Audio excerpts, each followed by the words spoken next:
Lanka kitchen சேனலுக்கு உங்கள் எல்லாரையும் அன்போட வரவேற்கிறேன். இன்றைக்கு வந்து நாங்க எங்கட சேனல்ல இந்த ஒரு கோ டு மேக்கப் நான் எப்படி செய்தேன்னு சொல்லி தான் காட்ட போறேன். இது வந்து ஒரு சப்ஸ்கிரைபரோட ரிக்வெஸ்ட்டுக்கு ஏத்த மாதிரி நான் செஞ்சிருக்கிறேன். சிம்பிளான ப்ராடக்ட்ஸ் வச்சு ஈஸியா செய்யக்கூடிய ஒரு மேக்கப் தான். வாங்க இதை எப்படி செய்யறதுன்னு பார்க்கலாம். ஸோ முதலாவதா இந்த மேக்கப் வந்து ஸ்டார்ட் பண்றதுக்கு முன்னாடி நான் ஃபேஸை நல்லா க்ளீன் பண்ணி, அதாவது வாஷ் பண்ணினதுக்கு பிறகு மாய்ஸ்சரைசர் போட்டேன் நான். அதுக்கு மேலால இப்போ சன்ஸ்கிரீன் வந்து போடுறேன். எங்கட கிளைமேட்டுக்கு சன்ஸ்கிரீன் வந்து ரொம்ப ரொம்ப முக்கியம். அது வந்து எங்கட ஸ்கின்னை டார்க் ஆகாம இருக்கிறதுக்கும் பிக்மெண்டேஷன் வராம இருக்கிறதுக்கும் தடுக்கும். ஸோ கட்டாயம் ஒரு சன்ஸ்கிரீன் வந்து போட்டுக்கொள்ளுங்க. இப்போ சன்ஸ்கிரீன் போட்டதுக்கு பிறகு நான் லிப்ஸுக்கு வந்து ஒரு லிப் பாம் போட்டுக்கொள்றேன். இது வந்து எங்களோட லிப்ஸ் ட்ரை ஆகாம லிப்ஸ்டிக் வந்து அந்த வெடிப்பு விழுந்த மாதிரி இல்லாம இருக்கிறதுக்கு ஹெல்ப் பண்ணும். ஸோ இது வந்து போட்டதுக்கு பிறகு இப்போ நான் ஒரு ப்ரைமர் யூஸ் பண்ண போறேன். எந்த ஃபேஸ்ல வந்து போஸ் இருக்குது, அதாவது சின்ன சின்னதா குழி இருக்கு, அதோட வந்து எனக்கு ஆயிலி ஸ்கின். ஸோ அதுல வந்து மேக்கப் போய் தங்காம இருக்கிறதுக்கு அண்ட் மேக்கப் கரையாம இருக்கிறதுக்கு நான் இப்போ ஒரு ப்ரைமர் போட்டுக்கொள்றேன். ப்ரைமரை வந்து இந்த மாதிரி ஃபேஸில் டீ ஜோன் ஏரியாவுக்கு தான் வந்து நான் ஃபோக்கஸ் பண்ணி போட்டிருக்கிறேன். அதை போட்டு நல்லா இந்த மாதிரி கையால் பிளெண்ட் பண்ணி விட்டதுக்கு பிறகு இப்போ வந்து நாங்கள் ஒரு ஃபவுண்டேஷன் போட போகிறோம். ஃபவுண்டேஷன் வந்து எப்போவுமே சூஸ் பண்ணக்கல, உங்களோட ஸ்கின் கலருக்கு ஏற்ற மாதிரி சூஸ் பண்ணுங்க. ரொம்ப டார்க்காகவும் போகாதீங்க, ரொம்ப லைட்டாகவும் போகாதீங்க. ஏன்னா ஃபவுண்டேஷன் தான் உங்களோட ஃபேஸை வந்து உங்களை மாதிரியே காட்டும். இல்லைன்னா அந்த கலர் வேறு மாதிரி வந்துச்சுன்னா நீங்கள் வந்து வித்தியாசமாக தெரிவிங்க மேக்கப்பில். இப்போ வந்து இதை பிளெண்ட் பண்ணுறதுக்கு நான் ஒரு பியூட்டி பிளெண்டர் எடுத்துருக்கிறேன். அது வந்து டேம் பியூட்டி பிளெண்டர், அதாவது தண்ணியில் நினைச்சு நல்லா இறுக்கி புளிஞ்சதை வச்சு இந்த மாதிரி டப் பண்ணி டப் மோஷன்ல வந்து நாங்க இதை பிளெண்ட் பண்ண போறோம். இதை வந்து நீங்க ஸ்கின்ல போட்டு நல்லா தேய்க்க கூடாது. தேய்ச்சா வந்து மேக்கப் வந்து உங்களுக்கு நல்லா ஃபிக்ஸா இருக்காது.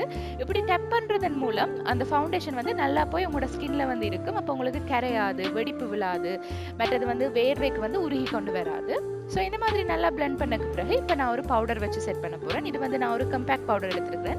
இதுவும் நீங்க உங்களோட ஸ்கின் கலருக்கு தான் எடுக்கணும். இதை வச்சு திரும்ப அகைன் அந்த டப் பண்ற மோஷன்ல நீங்க வந்து ஃபுல்லா எல்லா ஃபேஸ்க்கும் வந்து இதை போட்டுக்கொள்ளுங்க. நான் வந்து எப்பவுமே ஐ ஏரியாவை தான் ஃபர்ஸ்ட் வந்து கவர் பண்ணுவேன். எனக்கு அதுல வந்து ரிங்கிள்ஸ் இருக்குது, அதுல போய் வந்து ஃபவுண்டேஷன் தங்காம இருக்கிறதுக்கு.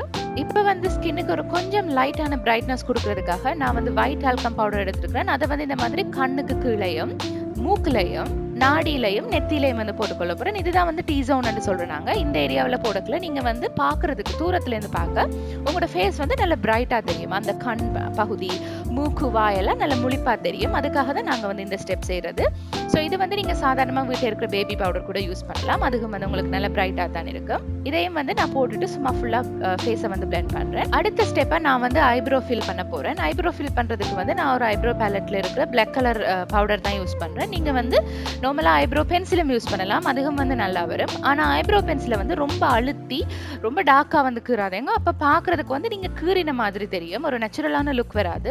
அதே நேரம் ஒரு பிளாக் கலர் ஐ ஷேடோவோ இல்ல இந்த மாதிரி ஒரு ஐப்ரோ பேலட் வந்து யூஸ் பண்ணக்கல உங்களுக்கு பாக்குறதுக்கு வந்து நேச்சுரலான ஐப்ரோஸாவே தெரியும். நீங்க ஃபேக்கா வந்து கீறி இருக்கிறீங்கன்னு வந்து தெரியாது. அண்ட் ஃபில் பண்ணக்குள்ள வந்து ரொம்ப ஓவரா ஃபில் பண்ணாதீங்க. உங்களோட ஐப்ரோஸ்ல வந்து எங்கேயாவது கேப்ஸ் இருந்தா இல்ல வந்து ஏதாவது பர்த் மார்க்ஸ் இருந்தா அதை கவர் பண்றதுக்கு போட்டுக்கொள்ளுங்க. அண்ட் இந்த மாதிரி ஒரு ஸ்பூலி வச்சு அதை வந்து நல்லா தலைவாடுற மாதிரி நாங்கள் ஐப்ரோஸையும் வந்து வடிவாக இழுத்து கொண்டோம்னா பார்க்கறதுக்கு அது ரொம்ப நீட்டாக இருக்கும். அடுத்த ஸ்டெப்பாக வந்து நான் ஒரு ஐ ஷேடோ போட போகிறேன். இது வந்து ஒரு பேஸ்டல் மோவிஷ் பிங்க் ஒன்று. இது வந்து பார்க்கறதுக்கு ரொம்ப நேச்சுரலாக இருக்கும். அதாவது நீங்கள் ஒரு ஐ ஷேடோ போட்ட மாதிரி இருக்காது, ரொம்ப அழகான கலர். ஸோ இதை வந்து நான் போடுறேன் என்னன்னா, எனக்கு வந்து கண்ணுக்கு வந்து கொஞ்சம் பிரைட்டாக கொடுக்குறது விருப்பம். இப்போ மாஸ்க் போடுறதுனால நாங்கள் வந்து கண்ணை தான் வந்து ஃபோக்கஸ் பண்ணுவோம். அதனால நான் வந்து அந்த கண்ணுக்கு அந்த பேஸ்டல் கலர் போட்டு நல்லா பிளெண்ட் பண்ணிக்கொள்கிறேன். இது வந்து நீங்கள் கையாலையும் போடலாம், நீங்கள் எதால யூஸ் பண்ணினாலும் நல்லா பிளெண்ட் பண்ணிக்கொள்ளுங்க. அப்போ வந்து பார்க்கறதுக்கு ரொம்ப ஃபேக்காக நீங்கள் ஏதோ ஒன்று அப்பி இருக்கிற மாதிரி இருக்காது. நல்லா ஸ்கின்னோட ஃபுல்லாக வந்து பிளெண்ட் ஆகி பார்க்கறதுக்கு ரொம்ப அழகாக இருக்கும். இப்போ வந்து இது போட்டதுக்கு பிறகு இது வந்து ஒரு ஆப்ஷனல் ஸ்டெப் தான். நான் வந்து காஜல் போடுவேன். ஏன்னா எந்த கண் வந்து ஃபேஸுக்கு ரொம்ப சின்னதாக இருக்கும். ஸோ அந்த கண்ணை வந்து பிரைட்டாக காட்டுறதுக்காக நான் எப்போவுமே காஜல் யூஸ் பண்ணுவேன்.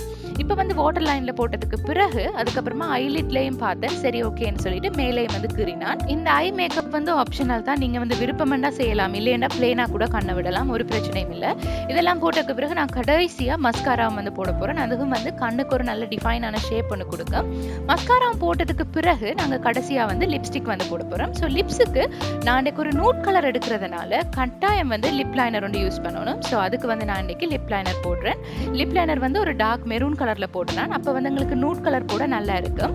நூடுனா என்னென்னா ஒரு டார்க் ப்ரௌன் அல்லது லைட் ப்ரௌன் உங்களோட ஸ்கின் டோன்லேயே இருக்கிற மாதிரி இருக்கும். பார்க்குறதுக்கு ரொம்ப அடித்த கலர் மாதிரி இருக்காது. ஸோ இதுதான் வந்து அந்த லிப்ஸ்டிக். நான் இதை வந்து போட்டு என்னோட ஃபுல் மேக்கப்பை வந்து ஃபினிஷ் பண்ணிக்கொண்டேன். இதோட போட்டதுக்கு அப்புறமா ஸ்கின்னுக்கு வந்து ஒரு க்ளோ இல்லாமல் இருந்ததுனால நான் வந்து இப்போ ஸ்கின்னுக்கு லைட்டாக ஹைலைட்டும் ஆட் பண்ணுறேன். ஹைலைட் வந்து எப்போவுமே மூக்குலையும் அந்த கன்னத்துல மேல் பகுதியிலேயும் வந்து தான் போடுவாங்க யூஸ்வலா. அதோட கண்ணுலேயும் வந்து போடுவாங்க. நான் அன்னைக்கு கண்ணுல போடல. இது வந்து எதுக்குன்னா பார்க்கறதுக்கு வந்து ரொம்ப அழகா இருக்கும். அதாவது மூக்கு வந்து நல்லா சின்னதா தெரியும். என் மூக்கு ஆல்ரெடி நல்லா கொழுக்கட்டை மாதிரி பெரிய மூக்கு.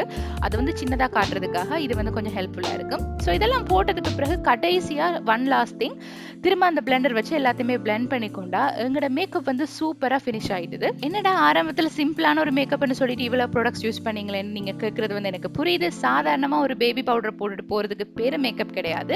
நாங்க வந்து எங்களோட ஃபேஸை வந்து டிஃபைன் பண்ணி ஸ்ட்ரக்சர் பண்ணி காட்டுறதுக்கு பேர் தான் மேக்கப். ஸோ அதுல வந்து இது ரொம்ப சிம்பிளானது தான். நீங்க ஃபியூச்சர்ல வந்து ரொம்ப காம்ப்ளிகேட்டட்ஸான மேக்கப் பார்ப்பீங்க. இது வரைக்கும் என் வீடியோவை பார்த்ததுக்கு ரொம்ப நன்றி. பிடிச்சிருந்தா லைக் பண்ணுங்க and ஷேர் பண்ணுங்க. மீண்டும் நல்லதொரு வீடியோவோட சந்திக்கிறேன். அது வரைக்கும் உங்களிடமிருந்து விடைபெறும் நான் மாதுரி.